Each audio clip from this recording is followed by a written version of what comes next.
Hi, I'm Jonathan Moffat with Aligned Advisors, and today we're going to talk about what it takes to be considered one of the top 4% of dentists in the country.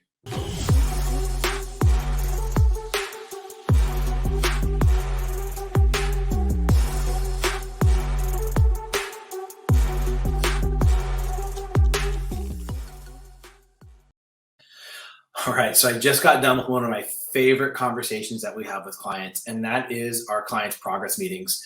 Now, we have these every couple months to make sure that the clients are on track for their goals or ahead of track, and sometimes maybe even off track. But we meet frequently so that in the event that they are off track, we can make course corrections quickly and get them back on track. And if they're on track or even ahead of track, then that's good news too, because the clients at least get to know on a regular basis, not just once a year or twice a year, but regularly, that they're on track to achieving their goals. Well, I just had one of those conversations with one of our clients. Now, this client started working with us about 2 years ago. In fact, almost exactly 2 years ago. And at the time, the client had one practice. Now, he bought that practice about 10 years ago for around 800,000 and grown it to just shy of $4 million.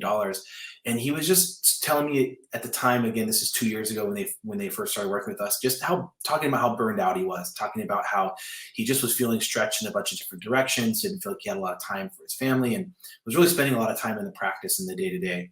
So we created a plan, and guess what? His number one goal was step away from the chair, right? He wanted to practice dentistry on his terms. He wanted to have more freedom. He wanted to practice ideally a day, maybe a day and a half a week, to have more time to then either focus on being a mentor clinically in the practice, working on building out his group or his organization, and ultimately having more time and freedom with his family to travel and spend time with his kids that were growing and going through high school and almost leaving and going to college.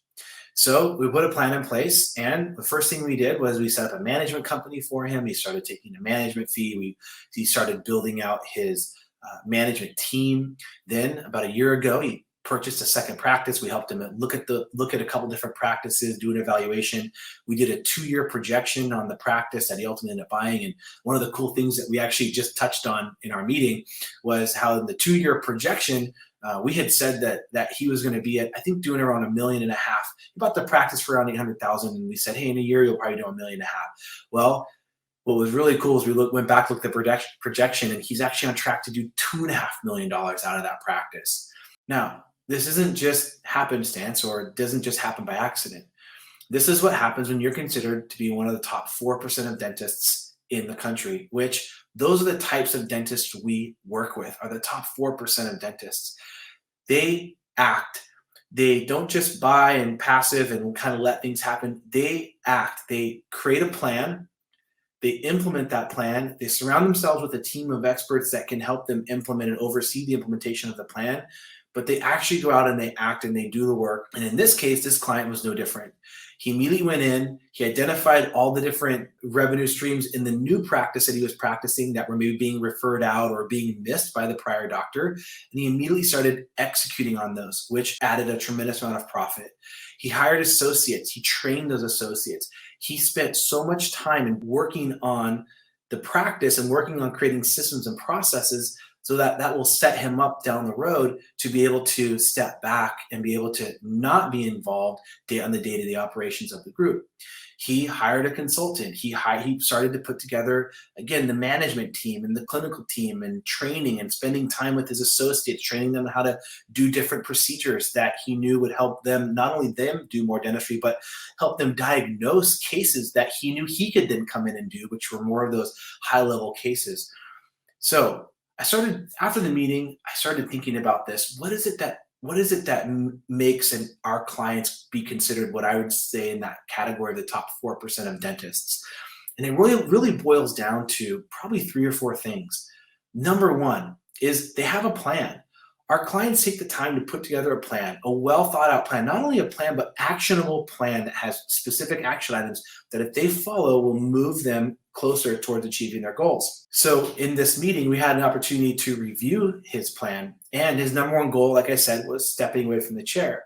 Well, the cool thing is his goal was he wanted to achieve that goal in 7 years. So came on 2 years ago, 2 years now, 5 years from now, he wants to achieve that goal of stepping away. And what was neat was in this meeting, we actually told him, hey, you're there. You actually could you've actually achieved that goal 5 years sooner than you thought you were.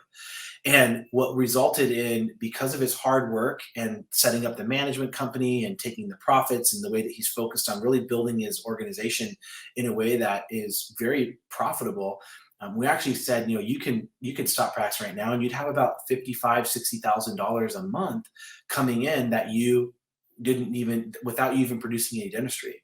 And he was so excited by that. I don't think he actually believed it, but we showed him the numbers, we showed him the projections, we showed him this is where you're at, and this is what you can do.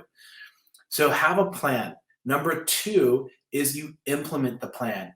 So having a plan and just putting it on a shelf or never looking at it doesn't do you any good. You actually have to go through the work of implementing it. Now, you've heard me talk about that you shouldn't necessarily be the one to implement that plan, but that you can surround yourself and delegate a lot of that to other people in your life or on your team to help you implement or take that off your plate, which then should free up more time so that you can then focus on doing the things that will have the greatest impact or payoff back into your personal life or your business.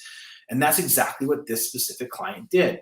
With the free time that he had from delegating a variety of things, bookkeeping, a lot of different action items that he was able to delegate to a team, he then freed up time and he took that time and started going to CE credits. He took his associates to CE credits, started going to different CE courses, learning different procedures, getting better at different procedures, training his front office on how to better communicate to patients, training his doctors on how to better treatment plan or present treatment, training his treatment coordinator in his front office on how to present treatment plans in a way that makes it easier for the patients to say yes. And because he took that time that he had and focused it on building and improving the systems and processes in his business, he saw huge results. Like I said, blew his projections out of the water. So have a plan, then implement that plan. And third is have a team that you can delegate to that can take a lot of that implementation off of, but also can lead and guide you down the path to help you get there. So you have your team in the office. We call this your clinical team. And then you should have the team that helps you work on your business. So you have your team that helps you in the business. You have the team that helps you on the business.